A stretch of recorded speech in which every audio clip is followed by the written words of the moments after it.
ప్రవేశపెట్టిన అందరికీ పేరు పేరున అభినందనలు తెలియజేసుకుంటూ దీన్ని ఆమోదించవలసిందిగా మిమ్మల్ని అందరినీ కోరుతూ గట్టిగా చప్పట్లు కొట్టి హర్షాన్ని ఆమోదాన్ని తెలియజేయాలి.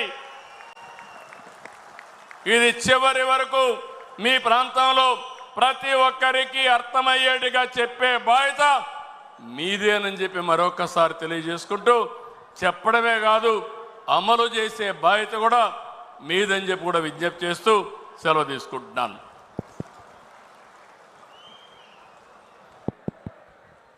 సభా కార్యక్రమంలో తర్వాత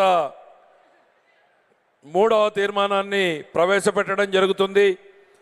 రాష్ట్రం విధ్వంసం నుండి పునర్నిర్మాణం వైపు అడుగులు అనేటువంటి తీర్మానాన్ని ప్రవేశపెట్టడానికి 6 సార్లు శాసనసభ్యుడిగా పొన్నూరు నియోజకవర్గం నుంచి ఎన్నికైనటువంటి వ్యక్తి, ప్రజల పక్షాన తన స్వరాన్ని వినిపిస్తున్నటువంటి ఆ ప్రభుత్వాలని నిలదీసినటువంటి ప్రతిపక్షంలో ఉన్నప్పుడు నేడు ప్రజల పక్షాన పనిచేస్తున్నటువంటి వ్యక్తి శ్రీ ధూళిపాల నరేంద్ర గారిని రావాల్సిందిగా సగౌరవంగా ఆహ్వానిస్తున్నాం.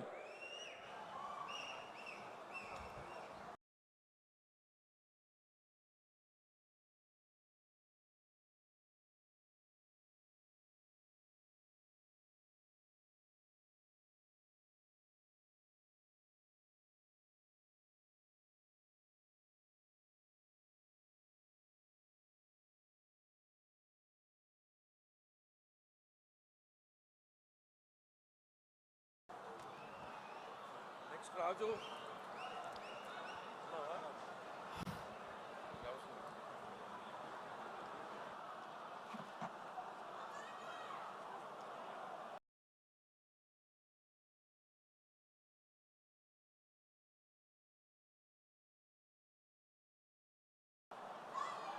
అందరికీ నమస్కారం.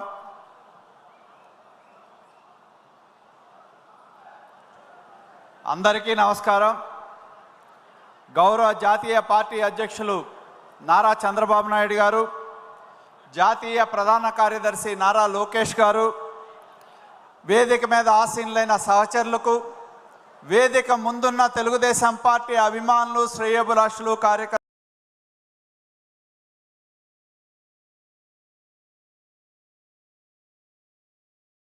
అందరికీ పేరు పేరున హృదయపూర్వకమైన నమస్కారం. విధ్వంసం నుండి పునర్నిర్మాణం అనే అంశాన్ని ఈ మహానాడులో ప్రతిపాదించే అవకాశం నాకు ఇచ్చినందుకు కృతజ్ఞతలు తెలియజేస్తా ఉన్నా. ఇది కేవలం ఒక నినాదం కాదు, ఇది ఆంధ్రప్రదేశ్ ప్రజల యొక్క ఆశలు, ఆకాంక్షలకి నిదర్శనం అని చెప్పి తెలియజేస్తా ఉన్నా. అలాగే ప్రగతి పట్ల వారికి ఉన్న విశ్వాసాన్ని ప్రతిబింబిస్తుందని చెప్పి కూడా నేను